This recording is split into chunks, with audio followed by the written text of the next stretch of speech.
This is Advisor 3.0, a show designed to help you as a financial advisor elevate your professional practice, transform your clients' lives, and take your business to the next level. I am Abraham Okusanya. Welcome to the show.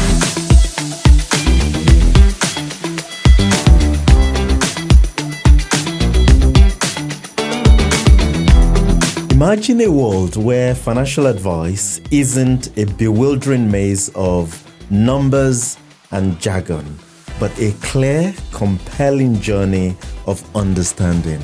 This is the promise of true financial storytelling, a profound art that transforms complex concepts into meaningful human experience. That's according to my guest today, Mike LeGassick, who is the author of a new book titled The Art of Storytelling for Financial Advisors. Mike, welcome to the show. Thanks for having me, Abraham. It's very kind of you. You're a repeat guest on this show. We don't have many of those. So. Yeah, the check's in the post. Fantastic. Congratulations on your book. It's your second book? Third book. Yeah, I thought third book, but then you brought two to the studio. Yeah. Where's the third one? Talk to me about a little bit. Actually, let's talk a little bit about the books. So there was Mind Over Markets, and now Storytelling for Financial Advisors. Talk a little bit about why. What is the rationale behind writing these books? In over 30 years in doing this job, which I do believe is a noble profession if it's done properly, I think one of the most common issues that advisors come up with is explaining things to a client that makes sense. There's too much jargon, too many initials and abbreviations. They cloud clients' minds. I always say when a client comes in to see me for the first time, maybe they've been referred, they come in with a suitcase full of M&Ms. I don't mean the chocolates. I mean misconceptions and misunderstandings. Baggage they've been carrying around for years, they don't quite understand it. So I thought I need to debunk that and break it down in a way which is human, relatable, and non-threatening, in a way that they can understand clearly what we're trying to do. And as a result of that, they hopefully make better financial decisions. So the Mind Over Markets, I gave all my clients a hard copy of that. Right. It's a pick it up and a put it down book. I say you can just dip in and out of it and just see what piques your interest. And the feedback from clients is really good. And then I thought, well, okay, I'm sharing that. Is it worth writing a book to help other advisors have similar conversations?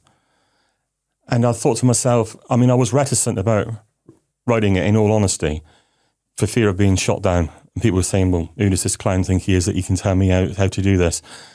A bit of imposter syndrome came into me, I won't lie. I'm thinking, who am I to write this? And then I thought about it and I thought, I've done this for over 30 years. I try to continue to learn. I always say better to be a sponge than a brick. Because the minute you think you know it all, you realise you know nothing. So I think, well, maybe I can help the profession have more meaningful conversations with clients, and the validation will be the feedback. And I'm really pleased and very pleasantly surprised that the validation I've had from some very experienced advisors that I've followed for many years, they've been kind enough to send me private messages to say, look, this really helped with a client conversation, or I got a deal over the line that I was struggling with because I used one of your analogies, and that for me was affirmation, and I was really very grateful to get that type of feedback. That's fantastic. What's the book writing process about for you? How do you go about actually putting your thoughts down on paper, on the computer, and the process that then gets to, the finished article?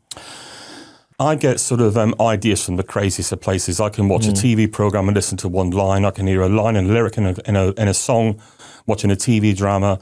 And what I'll do is I'll just get the phone and make a note of it and think I can expand that into an idea, or that can be the form of an analogy or a story that's relatable. Phil Culver produces a fantastic book writing course. So other IFAs that are struggling, they always say someone's got a good book inside them. IFAs that are struggling, you do a lot worse than speaking to Phil, because he provides this fantastic book writing course and he's had great success with it, so I'd recommend that. But my ideas, I get them from the strangest of places, but I've kept notes for years on things that have worked with clients, things that fell flat on their face and things that worked well. And I've just kept a toolbox of notes, recordings, scribbles, snapshots, screenshots. I've done it for years, and I sometimes see something and go back to it and revert to it and think, well, that would work there, or that might explain this in a way that hits the spot. So it's a huge array of different ideas that I use in like, sort of connecting all the dots.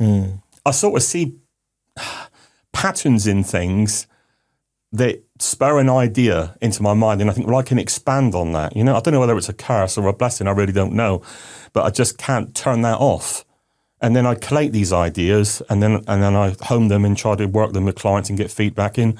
That's where I get the ideas from. And the proof's in the pudding, and obviously I've eaten a few, all right? But basically the proof is when you test it in real world conditions with clients, when a client says, do you know what, it's never been explained to me that way, I get it. That makes me feel great, because clients are coming from an informed position rather than being in a confused state about what they're doing. So let's dig a little bit into this one. You talked in the book about the role of stories, and analogies. I thought you said something along the lines of, clients don't make financial decisions just based on necessary, even on number or logic. They make the decisions based on the stories they tell themselves. Can you elaborate on that a little bit? The power of storytelling. Well, ever since we're children, we listen to stories, don't we? We listen to fairy tales when we're growing up. We're always listening to stories. Even if you watch a movie or an action scene, it's visceral, it's real. You talk about it the next day with a mate over a pint, or, oh, did you see that last night? You relay certain scenes from movies and films. Storytelling, I think you can put a client in the position where they're part of that story. That resonates. It feels real.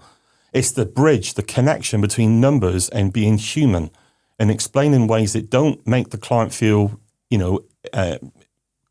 foolish, or I should know that, or am I going to say something that makes me look stupid? When you explain things in a way that resonates in a human, relatable way, clients then begin to understand it. The penny drops. And again, the validation on that is when I do a review with clients, they'll often remind me of things I told them a year ago. In fact, I did a review last week with a client, and she said to me, Mike, I know you're telling me what you told me a year ago. And I said, that's right, because I call my regular videos to clients, I do a podcast video clients, I call it my regular shot of sanity serum. And I tell them that's what I call it, a regular shot of sanity, because much like a vaccine, if it's not administered regularly, it wanes. So by putting the fundamental basics of adhering to purpose, plan, portfolio, always in that order, clients stay on the wagon, they don't fall off. But as much as I supply that information to my clients, I always revert to what the Mike Tyson said when he was 21 and knocking everyone out. Everyone's got a plan until they get punched in the face. That's the acid test. And when we've had the tough times like COVID, I'm proud, and my PA Sharon is fantastic. We're proud that we never had a client that buckled and jumped off the wagon. Some needed an arm wrapped around them and reminding, but they stood firm. And I thought that was the acid test. It's going in. They're remembering these things. I say to clients, my job's not to talk you down from the ledge. My job's to make sure you never feel inclined to climb up to it in the first place. Because if they do, then there's a disconnect, and that needs revisiting. So in the book, you talked about, what did you call it? Positive and negative emotional attractors. Or is it attractors or activators? Talk a little bit. What are those? Well, humans are drawn to pleasure and avoid pain. And it's a double-edged sword, because it works for IFAs. Financial advisors have got pain points. It's a necessary evil. We have to do the compliance and the consumer duty and the suitability reports. We all know it's a necessary thing we have to do. But IFAs are pain points. Clients have pain points. I call it the grit in their shoe. I jokingly say to people, you don't get a couple wake up one morning on Saturday and say, what should we do today? Oh, should we go and buy a pension today? It's a ludicrous thought process. So it relies heavily on the advisor to either make the client aware that there might be problems coming down the road, or more often than not, clients come in to see us when they've got that grit in the shoe. We've all had it. You've got to get it out of your shoe. What comes off as an initial discomfort drives you nuts unless you get that grit out of your shoe. And clients generally come to us when they've got that grit in their shoe. So it's moving clients away from pain points by using relatable human stories, and then put them to the pleasure point of achieving their goals and objectives, but not using the language that our profession is guilty of using and all the jargon, because it just confuses and worries people. We have this natural instinct, and it can either drive us negative or drive us in a negative direction or in a positive direction. And part of a financial planner's job is, as you said in your book, to stimulate that positive type reaction, emotions rather than the negative side of things. Yeah, I think meetings should be inspirational. It shouldn't be just 2 and 2 equals 4. That doesn't inspire. That's just tone deaf nonsense. Meetings should inspire people to take action and feel good about the decisions they've made. I know this comes across as wishy-washy and a bit, crazy, but that's the truth. You want a client to walk out of that office thinking, I feel a hell of a lot better from having spoken to this advisor. They've made things clearer, that they've addressed the touch points, but not in a condemning way or a judgy way, but in a way that I can relate to, and there's going to be a solution to that. So the dopamine, the danger with dopamine hits is, Hollywood celebrities are classic examples. They're always going for the next high. When you've got unlimited resources, that's a drug addict's thing, is the next hit, the next high, the next high. Clients, thankfully, haven't got that quite strong an urge, but they want their needs to be met. And the amount of things I've seen over the years where people go get it back to front, they go portfolio, then there's a sketchy plan and purpose is never even really mentioned.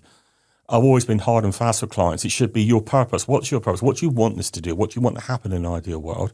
Okay, we've got that sorted out. Now, what's the plan to get you there? And then lifting up the bonnet is the portfolio. What's underneath? What's the engine? And I think when clients are made to realise that makes common sense, they relate to it more and they generally stick to the plan. Even when those, albeit nasty, horrible turns in the market come, which are always temporary, it makes them hold on to what they're going to get to, eyes on the prize. If I hold firm, I take on what's being taught to me here, and I keep to these principles, everything's going to be fine. And generally that's the way it works out. So let's talk about props. You use props in your client meetings. Let's talk a little bit about that. You have some of them here today. Yeah, I've got a couple of them. Go on. So some people might say, let's get the padded cell for this guy, because what is he talking about? Let's get the straitjacket out. I personally think props are greatly underused in our profession, right? Now, I'm not saying for 1 minute that what I'm about to go through with you now that every advisor does it, because they won't feel comfortable doing it. My book basically says, use what works or change things and hone it to your style and personality. Know your audience, know the room. But I use this here. This is a crystal ball, okay? So if I've got a client that's referred to me for the first, never seen me before and referred to me by a family member or an existing client, generally what will happen is when they come in to see me in the office, the only thing that will be on that table is that crystal ball. Right. Now, you know those pictures that you see of people in roller coasters where the pictures taken of them and they're going down, those faces or those looks of fright or exhilaration. I just wish I had a picture of every client of mine that's come in and been greeted with that.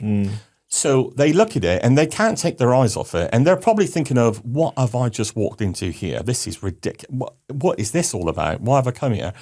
And with a bit of theatrical license, what I do is I pick it up and I go, I'm sorry, Abraham, I meant to take that away before you came in. It's the 63rd one I've tried and this one doesn't work either. What it is, it's a wall-lowering, ice-breaking moment. That visual, people remember it and it's different. I've got clients now that remind me of that crystal ball. When markets fall, they remember the crystal ball. I don't know what's going to happen or when it's going to happen. I mean, when clients come to me and say things like, oh, I read, I watched, I listened to, I said, well, it's funny that, isn't it? And they said, what do you mean? I said, well, that guy, that lady's been writing that article for 23 years and they're still running it. Well, surely if they knew everything that's going to happen, they'd be retired on the beach in the Bahamas years ago. And clients go, well, yeah, that sort of makes sense. Why are they still writing these articles? Because they don't know anymore. But the crystal ball metaphor, going back to what is most people are visual and people remember what they see. I know we got auditory and kinesthesis and touch things and that, but most people are visual. And when you use something like that, it never gets forgotten. And what do? They tell other people about it. I know they do this because they've told me. I had a dinner party. I spoke to some friends. I told them about the crystal ball and we thought, what's going on there? And then you made it real that you're not a fortune teller. I think honestly managing client expectations is clearly and quite obviously one of the most important things we do. I wrote a piece on LinkedIn a few weeks ago, which I sort of called it the big lie, the big IFA lie. And this is what I really believe it is.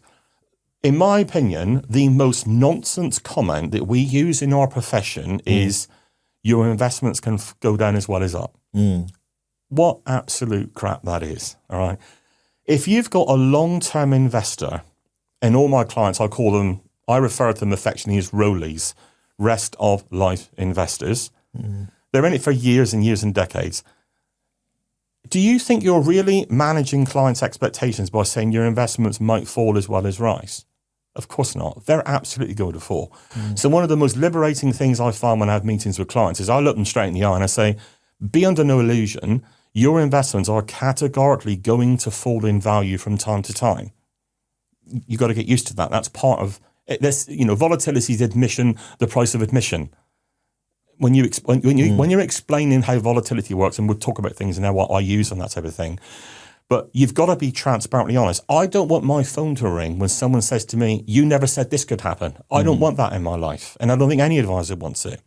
So I find it very liberating to be brutally honest, and then also to tell clients there are going to be times I'm going to tell you things that you don't want to hear. But it would be remiss of me if I didn't do that. I want an open dialogue, an honest engagement where there are no surprises. And that tells them immediately that I don't know. So I can't stop the punch in the face, but I can alleviate the pain. Mike Tyson said, everyone's got a plan until they get punched in the mouth. And that's a perfect truth, because even though I administer and use these tools, unless you keep administering it, it can wane. And the acid test is when something nasty in the market happens and how they react. And that's the affirmation that these things, at least in my experience, have always worked. The other ones are the noise cancelling headphones. I like that one. Yeah. So I'll often have these on the desk, and again they'll wonder what on earth a pair of headphones are. And I said, "Have you ever seen these or ever got a pair of noise cancelling headphones?" And they go, "Yes or no." I said, "When I go on a plane, they're my go-to because I'm on holiday. I don't want to hear screaming babies, so these are on." I said, "The great thing about these are they cut out all the noise, all the nonsense you don't want to hear. It cuts it all out. And the only thing you hear is what you want and need to hear, the things that you need to understand and the things you have control over. That's the things." I said, because when you're investing, you're going to hear a lot of noise. You're going to get it bombarded with you. I said, you've got to realize that before the internet, we were only exposed to the news maybe 3 times a day. And you either missed it altogether or you may have caught one of them. Now you're getting bombarded 24 hours a day from multiple sources, online influencers, all this noise is going around. It's much easier said than done, but you've got to try and find a way of getting rid of the noise because that will derail your plan. It's an imposter that's doing all it can to ruin your portfolio and your plan. Using this as a metaphor, clients can see it. They know what noise cancelling headphones are, and they think, yeah, I can see the reasoning behind that. So yeah, I like that. So you have another one, which is probably my favorite of it because you mentioned it in your book, which is the two-beaker way of explaining equity, bonds, volatility, that sort of thing. Talk to us a little bit about that. So I often use 2 clear beakers with water in, and what they do is they basically stand for bonds and stocks. I had a conversation with some of the people the other day. I mean, I would ask advisors out there, if you're honest with yourself, how much do you think your clients truly understand how their money is actually invested? How do they really know the difference between owning and lending? I don't think many clients do, right? But it's, again, phraseology is crazy to do it. So the way I use it with the volatility is I'll have maybe one beaker with about 30 or 40% full, and the other beaker I'll have about 70%. And what I'll do is I will slowly circle the beaker with the 30% 40, which represent bonds. So a bit of volatility, generally not too much, not too often, but you'll notice that the liquid doesn't really rise up the inside of the beaker very much. The stocks, I swirl it a bit more, and you see more thrashing around of the liquid, a visual metaphor. People can see the reality of it. And I say, notice something. I said that the liquid goes up higher on the insides, that volatility is the price of admission. I said, so what you'll see is, yes, you get more volatility, but you notice that the liquid goes up a lot more. And the good thing about it is at some point they settle, and they settle to their mean average. And then I explain and educate the clients what bonds have done over the long term, and generally what equities owning pieces. And it's a funny thing because I say to clients, I say, if you stop someone in the street and you ask them a question, let's say you ask them, would you rather own a piece of Apple in Microsoft or HSBC, or would you rather lend them some money? What do you think most people say? I'd rather own it. Well, if it's all the same to you, I'd rather own a piece of Apple. Why? Because they know they make profits. But you mention stock market and they go out the door. Yeah. Because, the stock market is the only market in the world where people run out of the store when everything's on sale. That is crazy in the way we're wired. Yeah, as Nick Murray says, human nature is a failed investor. We're not hardwired to get this stuff.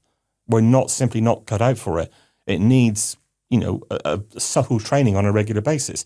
So when clients see the liquids, they go, right. So that doesn't move a lot, but it doesn't go up the sides much. But the equities, the owning businesses, that goes up more. I can see the reality. And that's the difference between the two. Clients can see it, they remember it, and they relay it to me. But when you even talk about that, when you say to someone, stocks and bonds, you're owning and lending to businesses, then you look at the long-term returns and you factor in inflation, they can begin to piece that, hang on a minute, the most important thing I need to know is, am I going to run out of money? That's when the penny begins to drop, when you factor that in. They begin to understand that. I say to clients, fundamentally, the primary purpose of your money, wherever you store it, is to maintain its purchasing power so you never effectively take a pay cut. You can buy the same goods and services every year, and if it grows above the cost of living, that silent thief in the night that just erodes savings, then great, another holiday, a better car, get the kitchen done. People then are beginning to get a picture in their eyes about, well, if I'm reasonable with my plan and I listen to the advisor and take it on board, I've got a better chance of achieving my objectives. So I'm a firm believer that visual metaphors are striking because they're different. No other advisor tends to use them. I'm sure some do, but I don't know any particularly. But because they're visual, they lock into that client, and they do remind me of these stories when I speak to them. So the way you approach this in practice is that the way you approach this? You've got a set of props to explain different concepts to client, and then you've got different set of stories to tell client about certain things. Yes. Is that broadly? Yeah. The best thing to do is you've got to detract yourself from being an advisor. And there's a lot. It's been on the internet for years now. Say, do you prepare for a meeting? Now, I don't imagine most do. You've got 2 or 3 meetings. You get in there relatively early. You're answering emails. You're not really prepping for that client. And then you go in and then bang, you hit the ground running. But you've got to take a step back and think, well, hang on a minute. I've got to try and put myself in the client's shoes. How are they feeling coming in today? Now, it might be the first meaningful or important conversation they've had with money because they've maybe inherited money because mum and dad have died or something like that. So they've got a lot of emotional baggage, massively emotionally if you've inherited money. Guilt comes into it a lot. I've met people that struggle to spend money they've inherited. They just can't do it, It's unraveling those stories. So they've come in with emotional baggage. They've come in with, uncertainty. They're worried that they're going to say something that makes them sound stupid, or they're going to sit there thinking, should I know this stuff? Some of the questions, should I know the answers? You've got to do all you can to try and relax the client into a conversation. And because stories, everyone likes a good story. They're relatable. They relax people. They are the bridge between the numbers and being in humility and talking on a purely human level. And that, in my experience, creates a very strong bond. I know some IFAs out there that are really good at this type of stuff. You know these people as well. But it takes time to cultivate it, and you've got to maybe just step outside your comfort zone. The best thing to do is practice with people you trust to say, does this sound reasonable? Does it come across as, a bit wishy-washy? Or if we were having this conversation, do you think that makes sense to me? So yeah, I'm a strong believer in using these things to do it. And you talked in the book about the different client communication styles, let's say. Yeah. Talk a little bit about that the different types and how you go. You actually laid it out in the book. How you go about finding out what kind of communication styles likely to be aligned with them. Yeah, I think our profession, again, I think they've missed a big opportunity here. We're creatures of habit. We tend to deliver what we say the same way 99 times out of 100. It's a script. It rolls off the tongue. You do it for years, and it's a habit that's difficult to get out of. But we do know that clients have got different preferred learning, personal choices, how they learn. Most people are visual, but there are people that like high-level detail, really granular detail. Analytical type people. Yeah, we've all met them, okay? Yeah. All right. And some people say, cut to the chase, give me the facts. Yeah, bullet points, that's what I need. So some time ago, I felt, most of my clients come from personal introduction or referrals, so they're trusted clients I've dealt with for years. And when they say, well, could you speak to my brother or my sister or whatever, I do often ask them, I say, look, you know them really well. I want to hit the ground running. I don't want to, have this nonsense going in the meeting. Can you let me know what you think their preferred method of communication is, how they absorb information? Are they avid readers? Do they like charts? Do they like lots of detail? Or do they like a slow process to absorb this information? And I think that's a really important conversation to have, because if you can get that information from someone who knows them, it's almost like you're a mind reader in the meeting. Now, it may sound like, there's an ulterior motive going on here. But the two biggest problems financial advisors have in our profession, I believe, is one is getting in front of enough people that are prepared to give you some time to listen to what you have to say. If you get that tick in the box, the next one is, are we going to hit this ground running? Am I going to get it? Am I going to get hit here? Because unless you get both, you've got nothing. So if you and clients will always they'll say, well, that's considerate of you. Yeah, actually, they like lots of detail, or, they like reading reports, or they'll say, you know what, they're just like the give us the facts type of people. And then when you're in your email communication and telephone, you're aligned with their preferred learning, routines and methods. And I think the profession could do a lot to help that, because I go back to what I said earlier, it can be very daunting for people talking about money. Now, money's emotional. Why do we need to make it intimidating? You need to do all you can to remove that. So that's why I do what I do and how I try to do that. So looking at the profession, I know wider profession. I know that you have a particular love for risk profiling. Not really. No. Talk about that. Why do you like them so much? No, yeah, you know where I'm going with this. No, I don't like them. Look, it's not mandated by the FCA to do an attitude to risk profiler. It's just become the default tick box method for IFAs to put a tick in a box. So I think most of them aren't fit for purpose. In my experience, they're devised and written by compliance and academics, not people at the coalface who have real conversations with real people every day. They're unemotional. They fall tone deaf. The minute a client says to you, Mike, I'm not sure I filled this in correctly, it's dead in the water. In my opinion, attitude to risk questionnaires, the questions must be completely unambiguous. They can't be misunderstood. They absolutely have to be that a 10-year-old could get an actual response and answer them correctly. The minute they're ambiguous, it's not doing anyone any favours, and the client's going to come from a position of misinformation, not understand risk, not understand volatility and the difference between the two. They're going to make bad decisions. So there are a few that I think are relatively good, that there have been improvements, but I think the academic ones, they do not help clients. All they do is put a tick in a box. The FCA want to know, can you evidence that your client understands risk reward, volatility, capacity velocity? These things are all important. I'm not putting them down. But there's a far better way of getting to that point. So I'm not particularly enamored with any of them, but I do applaud the people that are trying to make inroads into it. It's a good move. So I've been quietly designing my own, which is purely around behaviour. So I've studied behavioural decision making for the last 16 years. And I also read a lot about the Stoics and great philosophers, because I know it sounds, oh my God, here he goes again. But the lessons are timeless, and you can align those lessons by using modern language. All these great stuff from philosophers and Stoics play a big part in financial planning. And I think all that aligned gets us where we need to be. So the attitude to risk questionnaires, I think they're outdated. I don't think they're that fit for purpose. So I've built what I think is completely different to anything out there. I'm not a coder, I'm not a programmer, but I've thrown myself into AI and prompt engineering for the last 18 months because I see where the incredible opportunity it gives advisors. This is brand new. This is something else. And a lot of advisors are not embracing it. So I've built something which I think what it does, it can't be misunderstood. I don't deal in percentages because that throws people. I talk in pounds. People understand what £30,000 is, maybe not understand what 6% of $300,000 is. But the thing is different. It's educational with context at every step of the way, with a front end and a back end.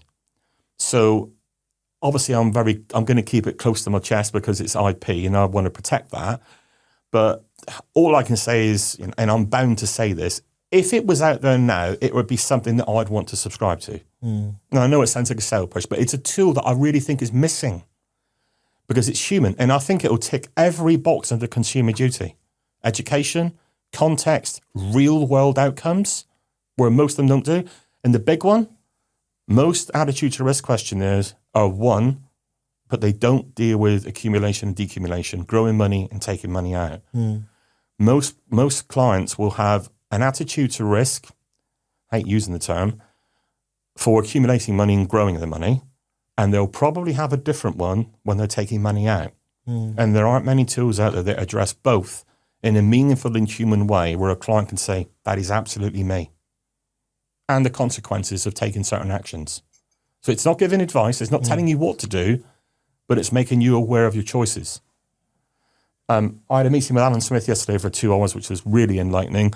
We touched on this, and I hope he won't mind me saying it. Alan thought this was quite an exciting thing I'm working on, but I have great faith in it, and I think it's a massive step up than what we've currently got at the moment. The world we're in right now is where you have essentially these tools boiling down clients' investment to a number. So you've got these tools where I have always seen attitude to risk questionnaires or risk profiling tools as kind of a starting point of a conversation for clients. That's correct. And ultimately the investment outcome will be dictated by their goals, their objectives, which will speak in some way, to the risk profile. But what I see is essentially direct link, almost from your risk profile 6, you're going to get 6 portfolio. What does it mean to a client? Yeah. Well, it just pigeonholes them. Like I said, the minute a client says to me, I'm not sure I filled it in correctly, that it's dead in the water as far as I'm concerned. How is that helping the client when they don't really understand how to answer the question? Or I've had clients complete them and say, Mike, I don't know what it is with these things. I haven't had dealing with you for 2 or 3 years, and you've educated me, and I've read your books, and I listen to your podcasts, and you constantly send newsletters and so on. I know that I want to be like a 7 to put it into a number, but every time I fill these bloody things in, I come in at a 4. but doesn't that tell you something? There's a huge disconnect, clearly, when they have got the understanding they need, but the way the questions are put, they fall over themselves. I think AI right now, I think it's the Susan Boyle equivalent of fintech. Remember when Susan Boyle got on Britain's Got Talent? She was immediately dismissed and laughed at. Everyone thought, what is this walking on the stage now? And then they all went very quiet when she opened her mouth and began to sing. She became a 24-hour global sensation. This is where I think AI is right now with financial advisors. I think I've come to a few conclusions. I'm 60 next June. I know I don't look it. You don't have to say that, all right? Right? But you look good for 50. Right. So, but I'm the typical age of the average IFA. Mostly around 50s, mid-50s, 60s. So there's a lot of young bloke we need to come into the profession, which is sadly lacking, right? But I think a lot of IFAs are probably thinking, I don't need AI now, I'm out of here in 18 months. And I can understand that. I'd probably take the same view, in a similar way. But I do think they're missing a trick. Yeah. You know, AI is not coming for your job. It's coming for your paperwork and pain points. That's what it's coming for. Don't be under any illusion of that. I'm a firm believer in that. So I think if you can embrace AI to do even if you dip your toe into it, to start thinking, where can it address the pain points? It'll free up the time for the value the clients really want. That's face-to-face time for education, time for checking, time for planning. They see no value in what goes on behind the curtain, like the Wizard of Oz with the wizard. And why would they? They don't see any value in that. And I wouldn't if I was a client. Well, surely if you can embrace AI to do a lot of the heavy lifting and take away the necessary, but the stuff that's pain points for IFAs, that frees up the time to justify your fee, however you may charge it, by spending more face-to-face time. You can get in front of more clients. Education is key in planning. So AI now is what I do call that Susan Boyle moment, where it's been dismissed by a lot, but it's not you and I know it. This isn't going away. The leaps and bounds it's made in the last 12 months are astonishing. So, but I can understand the people of fear of the unknown. But you know, if anyone wants to private message me on LinkedIn, you know, and you just want a pointer, I'm more than happy to share my journey and the tools I think are doing well. A lot of people watching this won't remember this, but Morecambe and Wise. Okay, right. So if you're old enough or not, look it up on YouTube. One of the greatest sketches they ever did, right, was with Andre Previn, the great composer of the day. All right, and basically what happened was Eric Morecambe with the glasses is playing bum notes on the piano. And Andre Previn, that he keeps calling Privet to annoy him, Andre Previn comes up and says, "You're playing all the wrong notes." And Eric Morecambe bares his teeth, grabs old Andre Previn by the lapels and says, "I'm playing all the right notes, but not necessarily in the right order." And I think that's what's happening with AI. There are so many tools out there, you don't know where to begin. You don't know what does what. And someone I've got to give a shout out to now is Ian McKenna, one of the titans of our profession. Him and his team, I think, have done the most incredible job on doing a lot of the hard work by putting together a matrix, and they constantly update this. This is no mean undertaking. Him and his team do a brilliant job on looking at all the AI tools and basically putting out to all advisors, this is what this does, this is what that does, so you can easily cross-reference what you're using and what you're not using. So instead of you doing all the hard work, subscribe to Ian's webpage and his newsletter, and you'll get that information. And then you can sift through what can be good for you and the way you use it and what you're a bit worried about using at the moment. But I think it's a missed opportunity. Do you think that there is at all in your mind a risk for because when you and I think about financial advisors, we think of the best, the guys who spend more time on this sort of storytelling aspect of planning, deeply personal behavioral side of planning. Do you think that there is any risk for those who maybe spend more of their time talking to clients about investment and performance, who lead with that? Is there any... If I had a pound for every time I've seen a post on someone talking about what the bond yield is this month and how gold's going to do in the next 6 months, I'm thinking, my God, who is remotely interested in that from a client's point of view? Do you seriously think a client with a multi-decade plan is going to be remotely interested in recency bias, which you're encouraging by trying to time certain things you have no control over in the next month, 6 months? It just muddies the water. Far better to spend the time on having meaningful conversations which humans can relate to, touch on the emotions, align the money with the purpose. Even when I'm saying this, I can hear in my mind you're saying you're coming across so wishy-washy, but I genuinely believe this. Surely more time invested in human condition and how we react to news and controlling the controllables. Look, behaviour drives outcomes, period. We don't get a lot of clients don't get investment returns, they get investor returns. There's so many people guilty trying to time the market, get in and out, and they wonder why things didn't work out well. So I just can't. I struggle with people that won't invest some time Get the exams if they're necessary. Yeah, level 4, if you're ever chartered, great, fantastic, all power to you. But try and think of it from the client's point of view. Are they remotely interested in your qualifications? I've never had anyone ask me. You wouldn't go to a doctor, would you, with an ailment, and you say, "Oh, doctor, before I tell you what's wrong with me, can you would you mind just showing me all your certificates and that, please?" It's a given that you know what you're talking about, and you've probably been recommended to a trusted client anyway. That's a given. They want to get to the brass tacks. How are you going to help me? How are you going to take that grit out of my shoe? How are you going to make me feel better about my life, that I'm going to have a good future in front of me? So absolutely. Yeah, this stuff drives me nuts. I can't be bothered with it. Well, no, fascinating stuff. It's been really good talking to you and diving into the book. It's, I can highly recommend it to any financial planners out there. I like explaining money to like a human, to humans. Do you have any sort of parting words that you wanted to leave with the audience before we wrap this up? I just think it will help. Well, I know it will help advisors have more meaningful conversations. If you struggle with getting concepts across that you know that you want to get it across, but you don't quite know how to explain it, I'd like to think that the contents of the book will help you bridge that gap and have more meaningful conversations. One of the questions we did mention was, you said, do I have a favourite metaphor? Yes, right, yeah. Okay. So I've used loads, but I've got to be honest, right?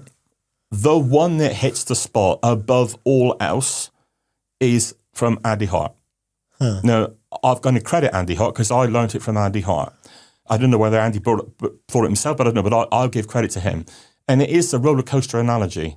It hits the spot every time. One of the biggest mistakes investors make is confusing volatility with the permanent loss of money. They conflate the two all the time. And Andy came up with this fantastic metaphor, which is visceral, and everyone can relate to it. And I sort of position it like this. I say to a client, have you ever been on a roller coaster? And they'll say yes or no. And I say, well, you remember when you sit in and you put the thing down on the top and it feels a bit snug? You're either going on the roller coaster through peer pressure or you're a thrill seeker. Mm. You start climbing up the roller coaster and then it starts hurtling down. That's when the screaming starts. That's when people are saying, get me out of here, get me out of here. Why did I get on this? And then when it does the loop, that's panic mode. I'm going to die, get me out of here. And Andy had a great idea of positioning it. And what I say is, all this, that's volatility. That's the ups and downs of the market that you have no control over whatsoever. The downs, the swings, the highs, the lows. I said, but had you managed to have gotten yourself out of your seat, upside down, mid-loop, the loop, that's permanent loss. You don't get yourself out of a roller coaster when you're upside down in it.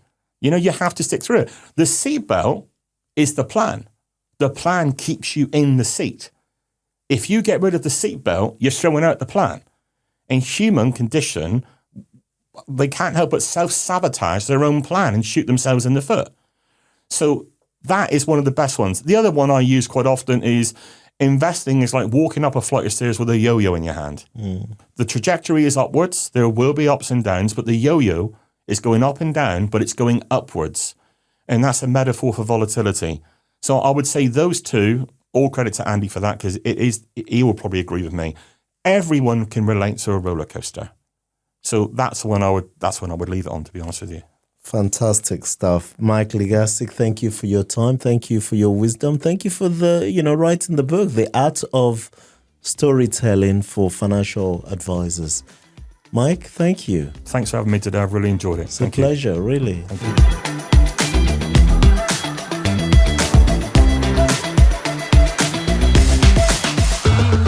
That's a wrap on today's show.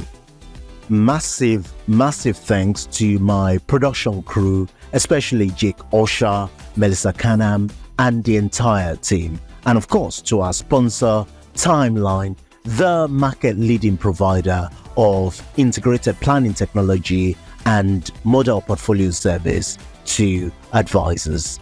I do hope you've enjoyed today's show. Head over to Apple Podcast and give us your review there. Until next time, goodbye.